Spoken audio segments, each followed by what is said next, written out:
मेरा नाम जितुल है और मैं असम का लड़का हूँ। मैं वर्तमान में विशाल मेगा मार्ट में काम करता हूँ।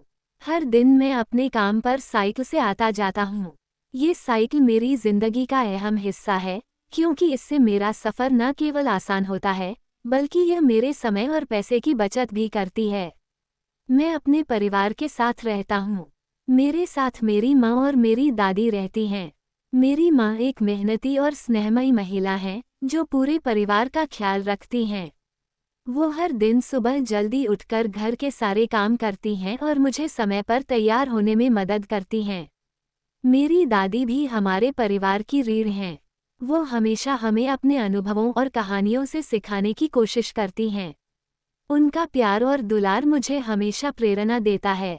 हमारा जीवन साधारण है, लेकिन हर दिन का संघर्ष हमें मजबूत बनाता है। विशाल मेगा मार्ट में काम करते हुए मैंने बहुत कुछ सीखा है। काम के प्रति अनुशासन, समय की महत्ता और लोगों के साथ अच्छे संबंध बनाना।